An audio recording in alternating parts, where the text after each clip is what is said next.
V novomeški knjižnici Mirana Jarca je svojo zadnjo knjigo predstavil kontroverzni psihoanalitik Roman Vodeb. Njen naslov pa je O spolu. In zakaj se je odločil za izdajo te knjige? Prosili so mi, naj bi napisal priročnik o vzgoji sinov in hčera. In jaz takole Freudovec sem rekel, saj jaz vem, kako bi se to moralo vzgajati. Jaz sem 2 sinova, pa pravim Kovačeva, Kobila je boss, ampak skozi teorijo se da pa res veliko napisati o vzgoji sinov in hčera.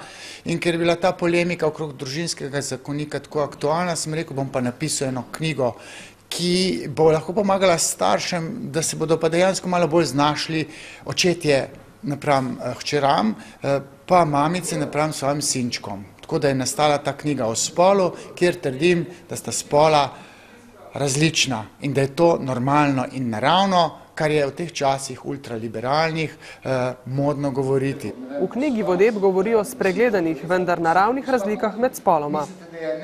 Jaz sem na eni okrogli mizi bil same neke direktorice in ko so govorila, kako sta spola enaka, sem rekel, zdaj pa spoštovane dame, ne? Jaz se bom glizde slekel, pa boste videli, da sta spola različna. Obstaja analna faza, oralna faza, po Freudu obstaja pa neka falična faza, ne? Tam se pa otroci zazrejo v mednožje en drugemu in obeh spolov, deklice in dečka, je groza.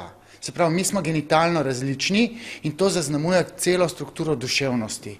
In v tem je problem, da ta falična faza, Oedipov kompleks, kastracija, da so to psihološki fenomeni, ki zaznamujejo družbene razlike med spoloma. Osrednja vloga pa je namenjena ženskam, ki so danes, po Vodebovem mnenju, vse preveč feministične. Mi ne moramo imeti v družbi moškin in ženskotov. Se pravi, moramo imeti ženske in moške. In ti so kompatibilni in družba dobro teče. Ne samo družina, tudi družba. Zdaj pa nas v tem objemu feminizma se je pa vse podrlo, ne? Pa mi sploh ne vemo, kaj je normalno, kaj je naravno in ker moški, ne vem, bi se ličili, ženske bi pa rinile, ne? Rinjenje je moška domena, zato ker moški imamo organ, s katerim rinemo, ne samo v koitusu, tudi v karieri, ne? In to skozi Freuda pač moram povedati in to sem zapisal v tej knjigi o spolu. Takšnim ženskam je Vodeb pridal tudi nov izraz, in sicer moškinje. Moškinje bi bile tiste ženske, ki so napačno razrešile Oedipov kompleks, kot bi rekel Freud. Se pravi, nenormalno in nenaravno. Zgledujejo se po moških, najprej postanejo fantinje, potem pa moškinje. Ampak jaz ne želim žaliti, recimo žensk, tudi športnic ne, ampak fenomen, ki mu je Freud rekel, zavidanje penisa, je ključno, da se deklice, namesto da se prelevijo v feminilno narcistično žensko, ki je ujeta v moški pogled na ravni lepote, se začnejo zgledovati, so tekmovalne, ambiciozne, agresivne in to ne gre skupaj z nekim petelinom. Sicer pa je za svojo knjigo Vodeb zapisal, da je taka, kakršno bi danes napisal Freud, če bi bil še živ, in takšna, ki bi zaploskal Rugel.